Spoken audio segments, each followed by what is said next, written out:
Emirates didn't just sign a tennis player. They built an entire experience around her. And when the news broke, the airline world went completely silent because no one had ever seen anything like this before.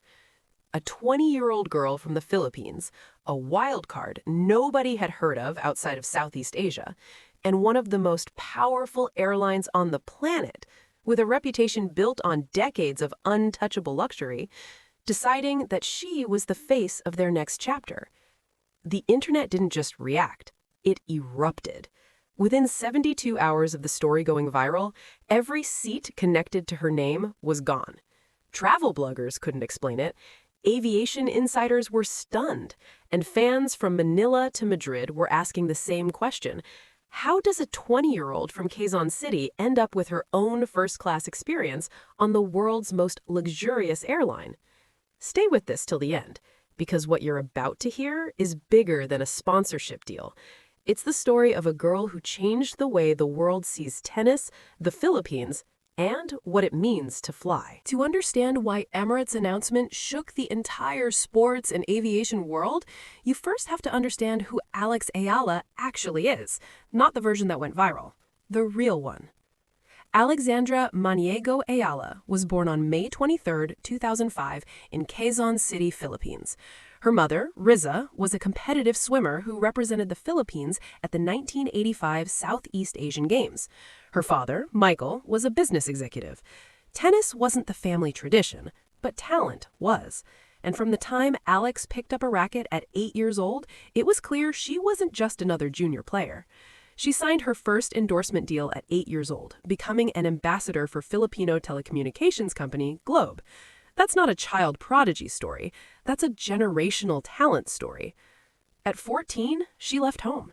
She packed her bags and crossed the world to train at the Rafa Nadal Academy in Manacor, Spain, one of the most elite tennis institutions on the planet. Think about that for a moment. 14 years old, no family in the same time zone, just a dream, a racket, and an unshakable belief that she belonged at the very top of the sport. The results spoke immediately. In 2020, she won the Australian Open junior doubles title alongside Priska Nugroho and repeated the feat the following year at Roland Garros Jr.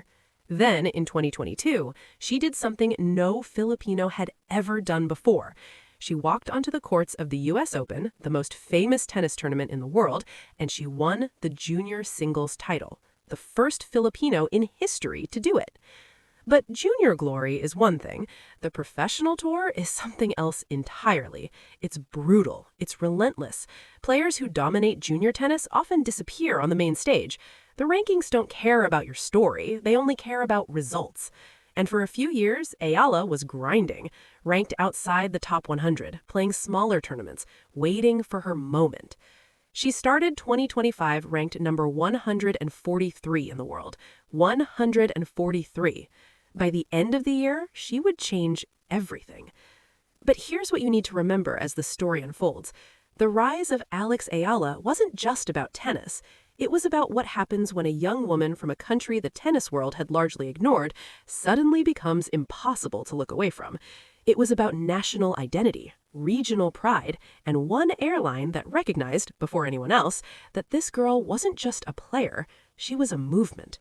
Keep watching, because what happened at Miami in March 2025 is the moment everything changed. Not just for Eala, for the entire women's game. March 2025, the Miami Open, one of the biggest WTA 1000 events on the calendar, a tournament that attracts the very best players in the world, Grand Slam champions, top seeds, women who have spent years earning the right to stand on those courts. And then there was Alex Eala. Ranked 140, Eala was awarded a wild card for the Miami Open. A wild card. That means she wasn't even supposed to be there on merit. She was given an invitation, a chance. Most wild cards go home in round one. They're overwhelmed by the occasion, outclassed by the opposition, and quietly forgotten by the time the draw sheet is updated. Nobody told Alex Eala that. In round one, she beat Yelena Ostapenko, a former French Open champion. Impressive. People took notice, but maybe it was an off day for Ostapenko. These things happen. In round 2, she lined up against Madison Keys, the 2025 Australian Open champion, one of the hardest hitters on the WTA Tour, a proven Grand Slam winner. Eala beat her too. The tennis world was now paying very close attention.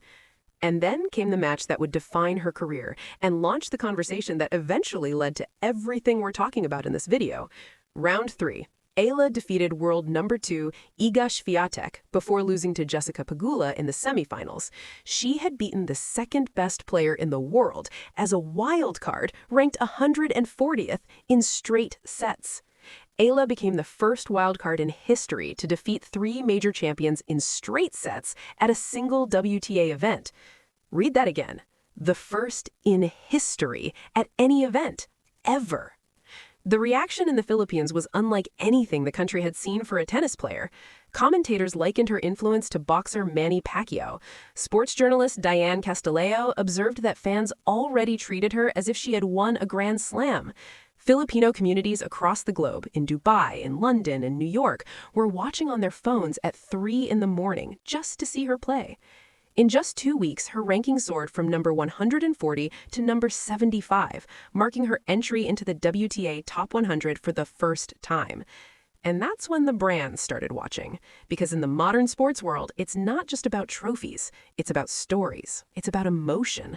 It's about reach. And Alex Eala, a 20-year-old who had just beaten the world's top players as a wildcard nobody, had more story, more emotion, and more reach than almost anyone else on the circuit. One brand in particular wasn't just watching, they were already planning. What Emirates did next left the aviation industry completely speechless. Don't go anywhere. To understand why the Emirates story exploded the way it did, you need to understand what Emirates actually is and what it stands for. This is not just an airline. Emirates is the world's largest operator of international first-class travel, offering 26,800 seats a week and the largest inventory of international first-class seats in the industry, entirely comprised of private suites. Every single first-class seat is a private suite, not a wide seat, not a flatbed, a private suite with doors that close, with a personal minibar, with temperature control, with a screen so large it feels like a cinema. On the A380, passengers have access to enclosed suites, the onboard shower spa, and a walk-up bar and lounge. There is an actual shower on a plane flying at 38,000 feet that you can book a time slot for and use while the clouds pass outside the window. Dining is on demand and extravagant. Unlimited Iranian caviar, a multi-course steak dinner, anything from the extensive menu whenever you wish. And they recently added crystal-cut glassware, Bowers & Wilkins noise-canceling headphones, Byredo chamomile pillow mist for turn-down service, and 300 thread-count cotton bed linen launching into 2026. This isn't flying. This is a 5-star hotel that happens to be in the sky. Now picture Alex Eala, who for years was grinding through smaller tournaments, budget hotels, economy flights across continents, suddenly stepping into that world. When the news began circulating in September 2025, the details were breathtaking. Emirates announced a groundbreaking sponsorship deal with Alexandra Eala as part of the airline's broader Dream Accelerator campaign, aimed at promoting young Asian talent in global sports. As part of the agreement, Eala would receive free travel in Emirates first class to all her tournaments, as well as a $2 million annual sponsorship. The internet did not walk, it ran. Within hours, the story had been shared across every major sports platform, every travel blog, every Filipino news outlet, and every tennis forum on the web. Fans who had never followed tennis were suddenly asking about Alex Eala. Travel enthusiasts who had never followed tennis were suddenly asking about Alex Eala. The hashtags were trending from Manila to Milan. Eala expressed gratitude for the support, but also made it clear that her primary focus remains on tennis. "I am grateful to Emirates for believing in me." Those 9 words, simple, grounded, grateful, they spread everywhere.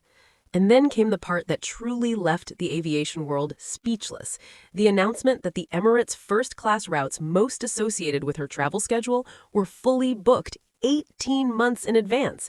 People weren't booking to fly, they were booking to be part of the story. But wait, this is where it gets complicated, because not everything about this story is what it first appeared to be. Keep watching. Here's where the story takes a turn that nobody, not the fans, not the media, not the brands, fully expected. Because as the news spread at the speed of light across social media, a few voices began asking a question that cut through all the excitement. A social media post had circulated claiming Emirates Airline was sponsoring Alex Eala with $2 million annually. However, there was no evidence that the Dubai-based carrier was backing Eala. Emirates, a premier partner of the ATP Tour and the official airline of all 4 Grand Slam tournaments, had not issued any press release or social media post confirming such a deal. Let that land for a second. The story that had set the internet on fire, the viral deal that had fans in tears, travel blogs in overdrive, and first-class routes allegedly booked solid for 18 months, had not been officially confirmed by Emirates. And yet, the reaction it created was real. The emotion it generated was real. The conversations it sparked about young Asian athletes, about representation and global sponsorship, about who gets to fly first class and who doesn't, those were all real. Emirates is known for prioritizing partnerships with organizations and events rather than individual athletes. That's simply their model. They back Grand Slams, they back the ATP Tour. They don't typically build individual campaigns around single players. So whether the specific deal was confirmed or not, the conversation it created pointed to something much larger. A genuine, growing desire to see an airline as prestigious as Emirates recognize talent like Eala's with the investment it deserves. And fans weren't wrong to feel that way, because by the time the story went viral, Eala had already done things that most sponsored athletes never come close to. She won the Guadalajara Open, reached the final at Eastbourne, made her Grand Slam main draw debut at Roland Garros, and became the first Filipino to win a Grand Slam singles match at the US Open. All in one calendar year, starting from outside the top 140 in the world. Her current perch at number 28 in the WTA Live rankings, achieved by April 2026, makes her the highest-ranked Filipino in WTA history. Full stop. So when fans heard that Emirates might be building an experience around her, their reaction wasn't irrational hype. It was years of watching an extraordinary talent go underappreciated by the global sports machine, and finally, maybe, seeing someone give her the platform she had earned. The viral storm wasn't really about the deal. It was about the idea of the deal. And that idea, that a girl from Quezon City deserves to arrive at every Grand Slam in a private suite at 38,000 feet, resonated with millions of people around the world who saw themselves in her story. But here's the part that will genuinely give you chills. What Eala herself has said about all of this. You won't want to miss this. We are watching something rare happen in real time. Alex Eala is not just a tennis player with a good ranking. She is the beginning of a shift, a tectonic generational shift in who gets to be a global sports star, who gets to be sponsored by the world's best brands, and who gets to arrive at Roland Garros, Melbourne, and New York in a private suite with caviar, crystal glassware, and a shower at 38,000 feet. She has a career-high WTA singles ranking of world number 29, achieved on March 16, 2026, making her the highest-ranked Filipino in WTA Tour history. She is the first Filipino to break into the top 30, the first to have multiple wins over top 10 players, the first to reach a tour-level final, the first to win a Grand Slam singles match. Every single one of those firsts is a door she kicked open for every Filipino, every Southeast Asian, every girl in a part of the world the tennis establishment had largely ignored and said, you can come through here now. And Emirates, whether through official sponsorship or through the power of a viral story that felt truer than truth, became the symbol of what she deserves. Because the Emirates first-class experience isn't just about luxury, it's about arrival. It's about stepping off a plane and walking into a tournament not exhausted, not jet-lagged, not cramped from a middle seat, but rested, composed, and ready. It's about being treated like the world-class athlete you are before you even set foot on the court. Emirates continues to refine its first-class fly better experience, from keepsake menus to gloved service, luxurious lounge-inspired check-in areas in Dubai, to the memorable ritual of unlimited caviar on board. That is the world Alex Eala has been invited into, or, at the very least, the world that millions of people around the globe believe she belongs in. The story that set the internet on fire in September 2025 may have been a viral wave built on an unconfirmed post, but the emotion behind it was built on something real. It was built on 3 years of watching a 20-year-old girl from Quezon City grind her way from junior champion to history maker. It was built on Miami, on Eastbourne, on the US Open. It was built on every early exit, every long flight, every moment she sat in coach while the players she was about to beat sat in business. The internet went speechless because the story felt right. Because in a world that constantly asks athletes from emerging nations to prove themselves twice as hard for half the recognition, someone finally said, "Not her, not anymore." Alex Eala's story is not finished. It's barely started. She is 20 years old, ranked inside the top 30 in the world, and still climbing. The Grand Slam she wins, and she will win one, is somewhere in the future, waiting for her. And when she steps out onto that court for the final, she will carry with her every wildcard entry, every overnight flight, every match played in front of a handful of fans, and every moment someone underestimated her. Whether Emirates officially wraps their brand around her story or not, one thing is certain: the world has already decided she belongs in first class. Was this just a viral moment, or the beginning of the most important sponsorship story in women's tennis history? Drop your thoughts in the comments below. If this story gave you chills, if you believe Alex Eala deserves every seat at the table, hit that subscribe button right now, because this channel covers every moment of her rise, every match, every milestone, and trust us, you do not want to miss what comes next.